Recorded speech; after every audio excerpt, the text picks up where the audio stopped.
Hello viewers, in this session we would be looking into how we can go with division. Okay. आज के इस session में हम basically जब division की प्रॉब्लम्स लेंगे तो उसमें हम ये देखेंगे कि अगर हमारे पास मल्टीपल एडिशन टर्म्स हैं, मल्टीपल एडिशन टर्म्स मीन 36, 48, 74, अगर ये सब वैल्यूज़ को ऐड करना है और फिर किसी वैल्यू से लाइक 314 से डिवाइड करना है, तो अगर हमारे पास ऐसा प्रॉब्लम है लाइक 36 + 48 + 74 और जो भी इसका आउटकम है या जो भी इसका आंसर है उसको अगर हमें 314 या किसी भी ऐसी वैल्यू से डिवाइड करना हो तो हम कैसे कर सकते हैं वैदिक गणित के सूत्रों के हिसाब से। क्योंकि अगर हम कन्वेंशनल अप्रोच की बात करें तो इस प्रॉब्लम को अगर हमें कन्वेंशनली सॉल्व करना होगा तो what we would be doing is that suppose हमारे पास 36 है, 42 एंड 38 है। मैंने सिंपल सा टर्म अभी ले लिया है। इन सबको हमें पहले ऐड करना पड़ेगा। ऐड करने से ये हो जाएगा 16, 4, 4 एंड 8, 8 एंड 3 इज़ 11।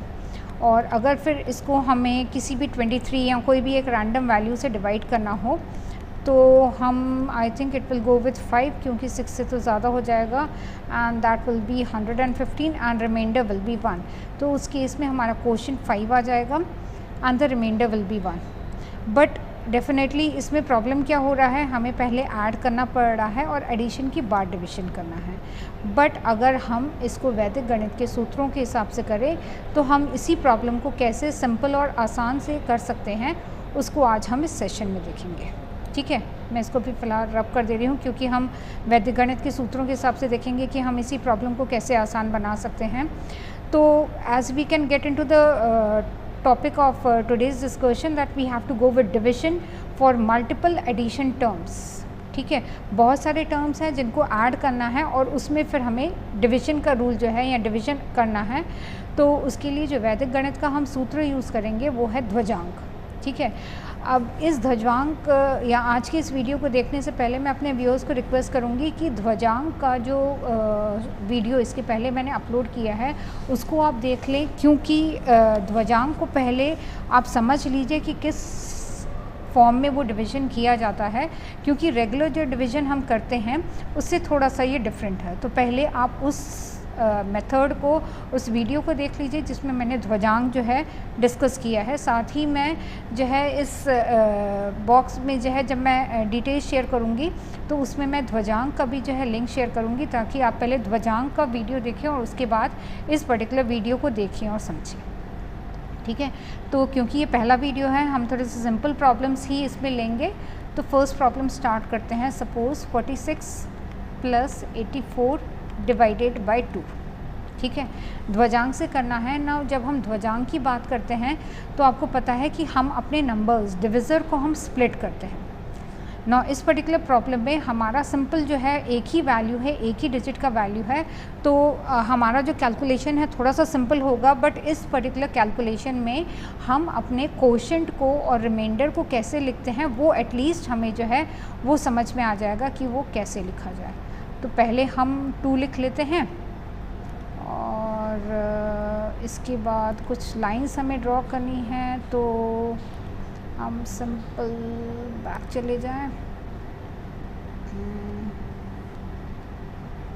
वापस आ जाते हैं 1 मिनट। ठीक है, हमने पहले 2 लिखा, 4, 6 थोड़ा सा स्पेस दे के लिखेंगे, 8 एंड 4। ये हमारी वैल्यूज़ गिवन है। डिविज़र हमारा बाहर लिखा जाएगा और ये हमने इस फॉर्म में जो है लाइंस हमने ड्रॉ कर ली। ठीक है, इसका मतलब ये हमारा वर्टिकल डिविज़र है। इसको मैं थोड़ा सा प्रॉपर लाइन खींच लेती हूँ ताकि थोड़ा सा सिस्टमैटिक देखिए। ये हो गया हमारा। ठीक है, अब हमें डिवीज़न स्टार्ट करना है ना। जब हम डिवीज़न स्टार्ट करते हैं तो सबसे पहले हमारा वैल्यू क्या आ रहा है, यहाँ 4। हमारा डिविज़र फैक्टर क्या है, 2। तो हम एक कन्वेंशन छोटा सा बना लेते हैं कि यहाँ हमारा क्वोशंट होगा एंड यहाँ रिमाइंडर, यहाँ हमारा क्वोशंट एंड यहाँ रिमाइंडर। क्योंकि इस कन्वेंशन को फॉलो कर लेंगे तो हमारे लिए थोड़ी सी आसानी हो जाएगी कि किस पैटर्न में हम वैल्यूज़ को लिख सकते हैं ना। हम डिवीज़न का प्रोसेस शुरू करते हैं। 4 की वैल्यू है फर्स्ट, 4 की वैल्यू को 2 से डिवाइड कर लेंगे। अगर हम डिवाइड करेंगे तो क्वोशंट क्या आएगा, 2 2 = 4, रिमाइंडर क्या हो जाएगा, 0। तो हमने यहाँ लिख दिया quotient 2 and remainder 0। Next step में हम क्या करेंगे, 0 + 8 कितना हो जाएगा, 8। 0 + 8 अगर 8 हो जाएगा तो 8 को फिर 2 से डिवाइड करेंगे, so that will give us 4 और रिमाइंडर हो जाएगा 0। इसका मतलब यहाँ पर ये जो वैल्यू मिल गई है और ये वैल्यू मिल गई है, ये हमें दोनों क्वोशंट की वैल्यूज़ देते हैं। तो 4 + 2 हमारा क्या आ जाएगा, फाइनल क्वोशंट आ जाएगा हमारा 6। ठीक है, अब रिमाइंडर क्या हो जा रहा है, 0। तो अब यहाँ से रिमाइंडर ये यहाँ पर जाके हम लिख लेंगे। अब 0 + 6 कितना हो जाएगा, 6 हो जाएगा। ठीक है, अब 6 को 2 से डिवाइड कर लेंगे, नेक्स्ट वैल्यू आ जाएगी 3। 2 3 = 6 यानी रिमाइंडर हो गया 0। 0 + 4 कितना हो जाएगा, 4। 4 को फिर 2 से डिवाइड कर लेंगे, ये वैल्यू आ जाएगा 2। 2 2 = 4 और रिमाइंडर आ गया 0। ठीक है, अब हमारा ये क्वोशंट है और ये क्वोशंट है, तो 3 + 2 कितना हो जाएगा, 5। रिमाइंडर क्या बचा, 0। इसका मतलब नेक्स्ट स्टेप में अगर हम कैरी ऑन फॉरवर्ड करेंगे तो ये हो जाएगा हमारा 0। इसका मतलब इस पर्टिकुलर प्रॉब्लम में हमारा क्वोशंट आ जाएगा 65 और रिमाइंडर आ जाएगा 0।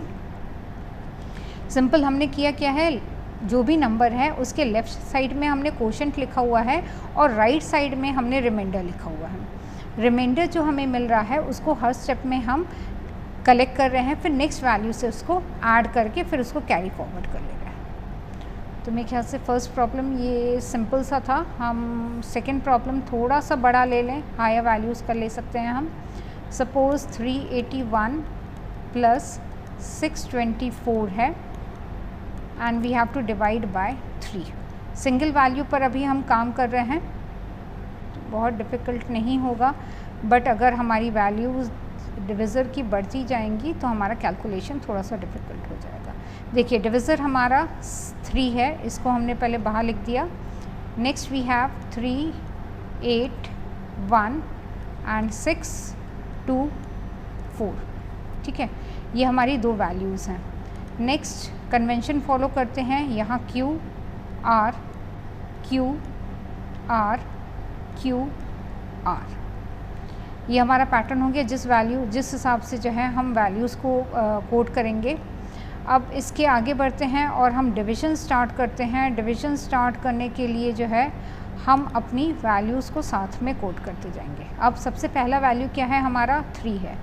3 से 3 को डिवाइड करेंगे, क्वोशंट आएगा 1, 3 1 = 3, रिमाइंडर 0। 0 + 6 कितना हो जाएगा, 6। 6 अगर है 3 से डिवाइड करेंगे, 3 2 = 6, रिमाइंडर हो गया 0। फाइनल क्वेश्चन क्या है यहाँ पर, इस स्टेप पर फाइनल क्वेश्चन क्या आ जाएगा, 1 + 2। तो 1 + 2 कितना हो जाएगा, 3। हमारा पहला क्वेश्चन का वैल्यू मिल गया है, फर्स्ट रिमाइंडर हमें मिल गया है। अब ये रिमाइंडर 0 आया। 0 + 8 = 8। 3 को 8 से डिवाइड करेंगे, 3 2 = 6, 7 8, रिमाइंडर इसमें हमारा 2 आ जाएगा। 2 + 2 कितना हो जाएगा, 4। 4 को 3 से डिवाइड करेंगे, क्वोशंट आ जाएगा 1, रिमाइंडर आ जाएगा 1।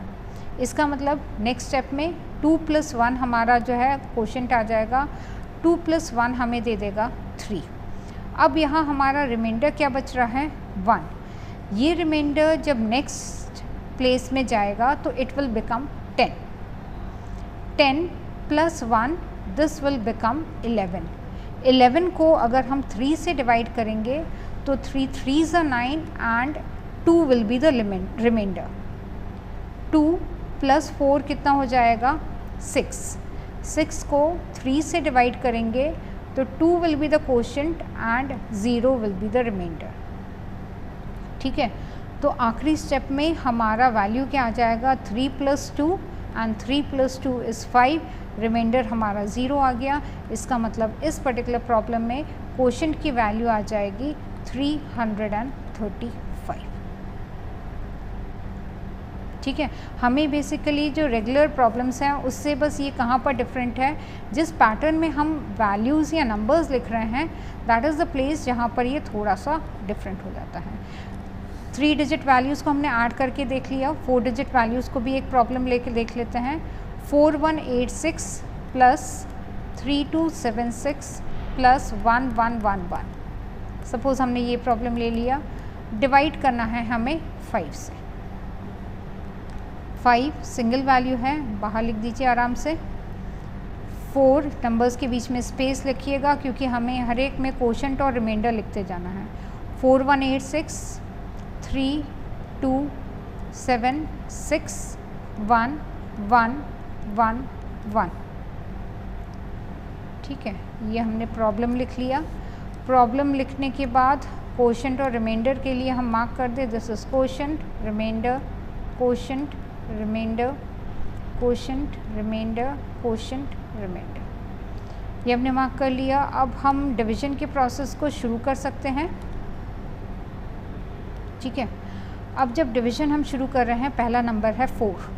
ठीक है, 4 5 की टेबल में नहीं आता है क्योंकि इट इज़ लेस, तो हम नेक्स्ट में क्या करेंगे, 4 + 3। 4 + 3 कितना हो जाएगा, 7। ठीक है, अब 7 5 की टेबल में अगर आएगा तो 5 1 ज़ा 5 and 2 will be the remainder. 2 + 1 होगा 3। 3 5 की टेबल में नहीं आता है तो इसका मतलब ये हो जाएगा 0 और रिमाइंडर हो जाएगा 3। फर्स्ट स्टेप में हम ऐड कर लेंगे 1 + 0, 1 + 0 इज़ गोइंग टू बी 1। ठीक है, ये हमारा फर्स्ट स्टेप हो गया। यहाँ हमारा रिमाइंडर 3 आ गया। ये रिमाइंडर जब नेक्स्ट स्टेप में जाएगा तो 30 बन जाएगा। अब अगर 30 बन जा रहा है तो पहले 30 की वैल्यू 5 की टेबल से मेक आउट कर लेंगे।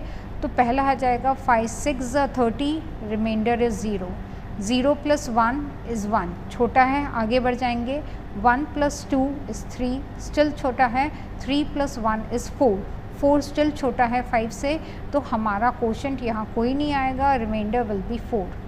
फाइनल यहाँ पर हम अपने कोशेंट को ऐड कर देंगे, तो that is 6 + 0, that is going to be 6। Remainder 0 + 4 हो गया, 4 हमारा नेक्स्ट प्लेस में जाएगा, so the remainder will become 40। ठीक है, अब 40 को हम 5 से डिवाइड करेंगे। 5 8 ज़ा 40, रिमाइंडर 0। 0 + 8 इज़ 8, तो 8 को 5 से डिवाइड करेंगे। 5 1 ज़ा 5, रिमाइंडर इज़ 3। 7 + 3 इज़ 10।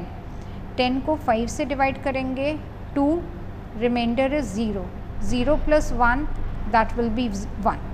अब हम वैल्यूज़ ऐड कर लें। 8 + 2 इज़ 10, 10 + 1 इज़ 11। इन वैल्यूज़ को हमने ऐड किया, ये हमारा आ गया 11। और यहाँ से रिमाइंडर हम देख लें, रिमाइंडर हमारा बाकी बचा है यहाँ 1, तो इसको लिख लेंगे 10। 10 को 5 से डिवाइड करेंगे, सो यहाँ सबसे पहला आ जाएगा 2 एंड 0। 0 + 6 इज़ 6। 6 को 5 से डिवाइड करेंगे, 1 एंड 1।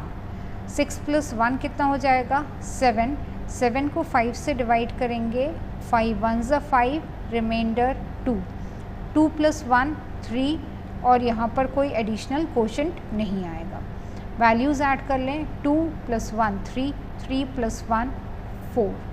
रिमाइंडर हमारा यहाँ कितना आ रहा है, 3। 3 को हम आगे अगर ले जाएं, ये बन जाएगा 30।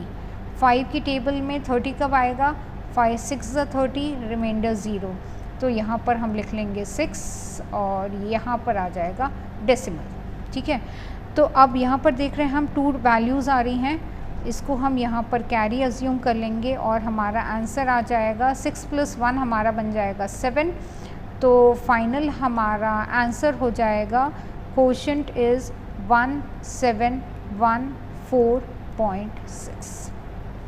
ओके, तो आज के इस वीडियो में हमने क्या देखा कि अगर हमें ध्वजांक से नंबर्स को डिवाइड करना हो और नंबर्स किस फॉर्म में हैं, हमारे पास कई नंबर्स हैं जिनको कि ऐड करना है। कन्वेंशनल वे से अगर इसी प्रॉब्लम को हम सॉल्व करेंगे तो पहले हमें एडिशन करके फिर डिवाइड करना होगा, तो डेफिनेटली वो थोड़ा सा लेंदी हो जाएगा। इस पर्टिकुलर वीडियो में हमने ध्वजांक सूत्र के हिसाब से जो है हमने देखा है कि कैसे हम डिवाइड कर सकते हैं, और डिवीज़न के लिए हमने नंबर्स को स्प्लिट किया है, ब्रेक किया है, और हर नंबर को पहले हम अपने ध्वजांक के वैल्यू से डिवाइड कर ले रहे हैं। जैसे हमारे ध्वजांक की वैल्यूज़ में अभी तो यहाँ हमने सिंगल डिजिट डिविज़र लिया हुआ है, बट जैसे जैसे हमारा डिविज़र की वैल्यू बड़ी होती जाएगी तो वहाँ पर हम ऊर्ध्व तिर्यक भ्याम का सूत्र का भी उपयोग करेंगे। तो मेरे ख्याल से आप सबको ये मेरे प्रॉब्लम्स आज जो हमने डिस्कस किए हैं वो समझ में आया होगा।